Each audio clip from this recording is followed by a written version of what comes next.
Aurelia, Exemplar of Justice versus Shu Yun, the Silent Tempest. We've already mulliganed once and Magic was being a bit funny. We need to mulligan again, I think. Oh, jeez. Okay, well, we'll try it again. Oh, nothing but lands. That's phenomenal. Yeah, I think our opponent's mulligan down to 5 as well, so we'll have to hope that they have an abysmal hand. We do have Stoneforge on top, which is actually not bad. That means that we can try and... yeah, I think we'll Stoneforge into a Lightning Greaves. Now we'll Stoneforge into a Swiftfoot Boots. We'll be a little bit slower than that. And then we can try and get into Aurelia. Our opponent's playing out a tap land, which is excellent. Shu Yun, the Silent Tempest, is a 3/2 for 3 mana. It has prowess, and whenever you cast a non-creature spell, you can pay any combination of 2 mana in red and white. And if you do, a target creature gains double strike till the end of turn. We draw into that Stoneforge Mystic. So we will go for the Swiftfoot Boots off of that, and then wait to play it with our Stoneforge Mystic's tap ability. We could go for the Skull Clamp, but I think I just want to get in with our commander and hope that our opponent is really slow. I don't see how they can be much slower than we are, but you never know. They did keep only 1 card more than we did, because they were forced to mulligan down a couple of times. And our commander during Guilds of Ravnica week is Aurelia, Exemplar of Justice. 4 mana for a 2/5 with Flying and Mentor. And we will just pass to our opponent. At the beginning of combat on your turn, you give 2 power to something, and if it's red, you also give it Trample. If it's white, you give it Vigilance. Faithless Looting is not even something that we can cast, so we'll get any ideas of using Faithless Looting out of our head. Yeah, I think we just pretend to hold something up, and then no, well, we can get some damage in on our opponent. We'll go for the Stoneforge Mystic attack, and won't even bother pretending to hold something up. I doubt it's going to be relevant putting Hexproof onto Stoneforge, but you never know, we might draw into a sword or something. Okay, and I just want to make sure that our opponent didn't... Alright, and our opponent... just want to make sure that our opponent didn't mean to skip through the turn that fast. Say good luck and have fun. And really is fun. Not sure on my build yet though. And we're just going to pass straight over to our opponent, not do anything, because they accidentally skipped through their turn. So we'll just pass it straight back over to them. Yeah, I don't want to look to take advantage of our opponent that's accidentally F6 through their turn there. Yeah, so in reference to me not being sure to this build, I tried to be clever with it and make a Hate Bears style deck, but I didn't want to go full Hate Bears, which is pretty counterintuitive, I suppose. So what I didn't want to do is run lots of land destruction and things like that. It's just not my style of play. So it is retracting from that Hate Bears style of gameplay. I instead replaced it with some artifact equipment tutoring effects such as Stoneforge Mystic, and wanted to buff Aurelia with that. We can go for Solemn here. That will not only fix our mana slightly, but it will also give us an extra mana for after Aurelia gets out, and we can use that extra mana to get the Swiftfoot Boots onto Aurelia and give her some protection. So we will do just that. Yeah, so I'm not really sure if I did the right thing. Well, actually, I'm pretty sure I did the wrong thing, to be honest. Going for the Hate Bear strategy. Okay, our opponent going for Mystical Tutor. Yeah, what I think I will do is try and rebuild her and maybe play her again on the channel and see what you all think of either deck. I would rather do the typical Boros rush and maybe even go heavier into the equipment side of the deck, so that if our opponent hates out Aurelia, it doesn't really matter because we can use the other Boros rush creatures, equip them up and swing in for lethal with those instead. Also, being able to use Aurelia's ability on a different creature after she's come in, which can sometimes be useful, I think, because she doesn't have haste, so sometimes you want to target something else, and we don't always get the opportunity to do that in this deck, so yeah, I think that will be a good way to go with her, and to just attempt to rush in at our opponent, and our opponent getting in a big Docent of Perfection. That is a 5/4 flyer, so yeah, I'm not sure if I like that against Aurelia, but we will be able to get down a Bastion Protector. Yeah, so I think what we'll do is we'll get down Aurelia here, and we'll just get her some hexproof protection. And then after that, we will pass turn to our opponent and go for a Bastion Protector next turn. That will of course give it indestructible. And so if our opponent decides to block with this Insect Horror, not only will we get some trample damage through, but we'll manage to kill their creature off as well. And yeah, I suppose we could go for a Solemn here and get some damage in, because I don't think our opponent is going to block, but if they do, we at least kill one of their creatures and get a draw. So that's some early damage into our opponent. Speaking of some of the hate bears, this is one of them. The Aethersworn Canonist keeps our opponent from casting, or keeps all of us actually, it keeps us from doing it as well, from casting non-artifact spells more than once in a turn. And our opponent's wheeling us, so we won't be able to get that Bastion Protector down, unfortunately. Hopefully we get into something else though. We will at least be able to Faithless Looting from the graveyard. And this is a transform card, so whenever you cast an instant or sorcery spell, you create a 1/1 human wizard creature token, and when you control 3 or more wizards, you flip it. And yeah, Shu Yun Silent Tempest is not a wizard, so we need to, or our opponent needs to get to 2 more wizard tokens in order for that to flip, and then it becomes a very big threat indeed. But we do have a Wrath of God in hand, and the target creature is going to gain Shadow, so we're going to get hit for 5 ourselves. We do have the Sunforger, which,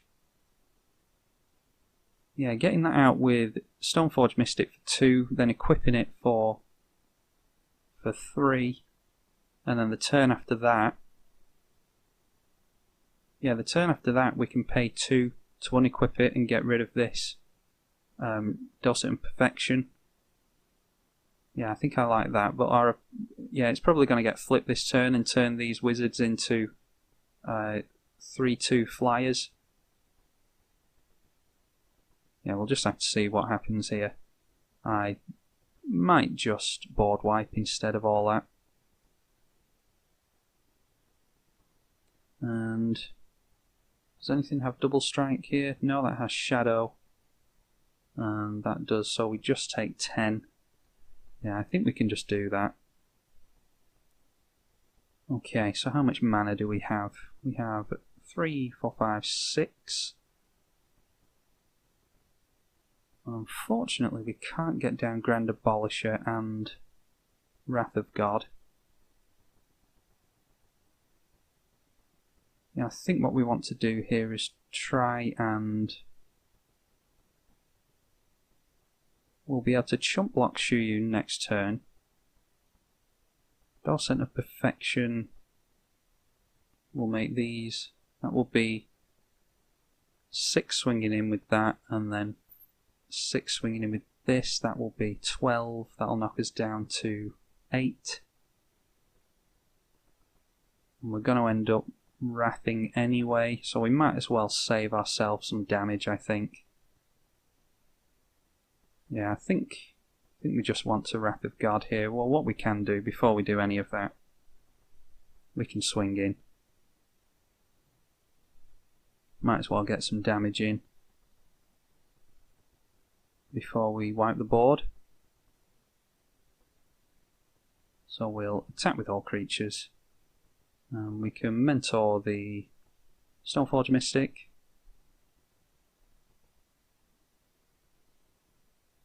And see if we get some chump blocks here. If we actually get some Human Wizard chump blocks, then that will change what we do.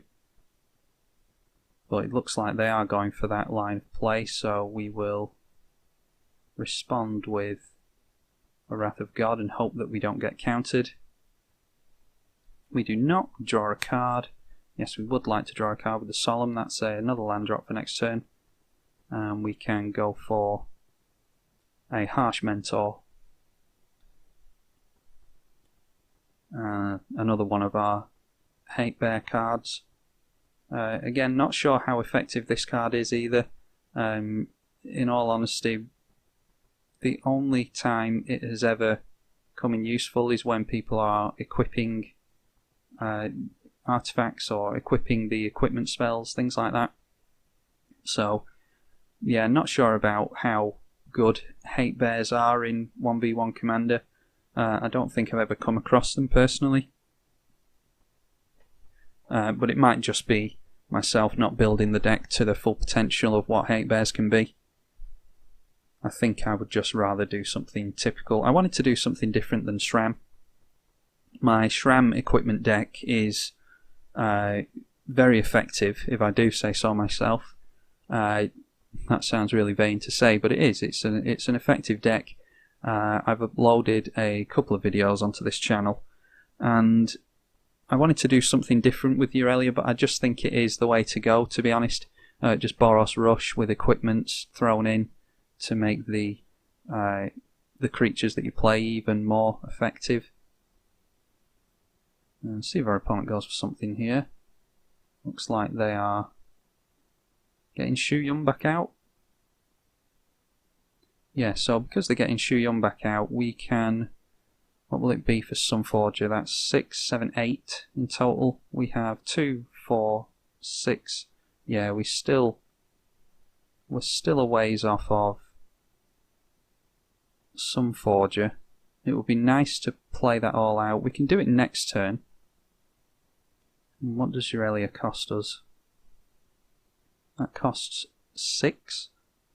So we can get out Aurelia and equip it up with the Swiftfoot boots and hope that our opponent doesn't have removal. They can't counter it. And we can go for these Swiftfoot boots. And I don't think Harsh Mentor is going to be doing too much for us in this game, so I think we can just swing in and offer up the trade here. I don't think they'll take it. And we'll just have to hope that our opponent doesn't swing in with a massive Shu Yun with double strike. Might have been worth leaving back the Harsh Mentor now that I think about it.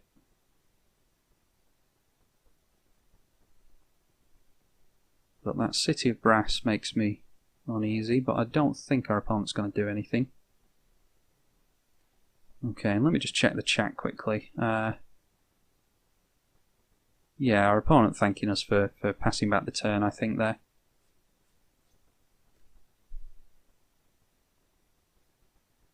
Not looking to take advantage of our opponent or anything like that by... I don't ever want to win a game by default or by...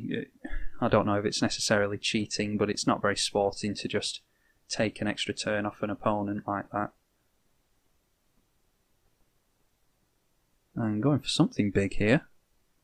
What's that? 6 mana? 6 mana into... Why does it keep doing this? Oh, Cyclonic Rift, that must have been 7 mana then. Yeah, nothing we can do about that. We'll always yield to the double strike and prowess triggers. Thankfully our opponent can't give Shu Yun double strike. And we cannot get the Sunforger out next step. We can go 1, 2, 3, 4. We can go Aurelia into Swiftfoot Boots again. Not a particularly flashy line of play, but our opponent doesn't seem to be allowing us to get lots of permanents into play, apparently, with the... what is this? Okay, getting +3 and haste until the end of the turn, but luckily can't give itself double strike. If it could, that would be a 5, 6, 7, 8. Yeah, that would be 16 coming across. And that would actually be commander damage, so that was the incorrect play to get rid of the Harsh Mentor, or to untap the Harsh Mentor.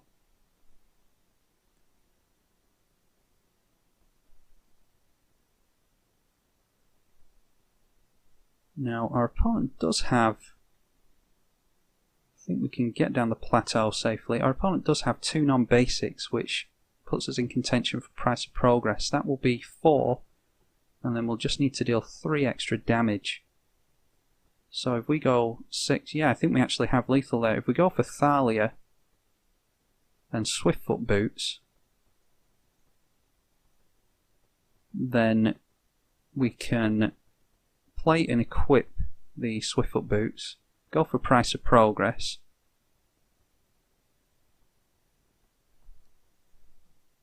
and swing in with Thalia. I think, as close a game as it was, I think we should be at lethal there if I've worked that out correctly. I hope I have now that I'm playing out the... yeah, that should do it. Price of Progress is deal damage to a player equal to twice the number of non-basic lands that player controls. And yeah, we're down exactly to 0 there. Our opponent very nearly got us there. Had they have had a little bit more mana, they could have double striked us for commander damage the turn previous to this win. They were just unlucky to not get any of their mana rocks out. But I hope you enjoyed the Aurelia Exemplar of Justice deck. Tomorrow will be another commander from Guilds of Ravnica, so please look forward to that. I hope you're enjoying the Guilds of Ravnica week. Multiple commanders in one day is something new for the channel, and multiple new commanders, new decks. It's been quite strenuous, to be honest, but it's something that I wanted to do in order to get people excited for Guilds of Ravnica more than they, I think, already were. Hopefully it's something for all of you to look forward to. Anyway, I look forward to everyone's feedback and everyone saying what they like about the deck, or which decks are their favourite, things like that. So hopefully you're looking forward to more of Guilds of Ravnica. I'm tribalkai on the EDH channel. Thank you so much for watching.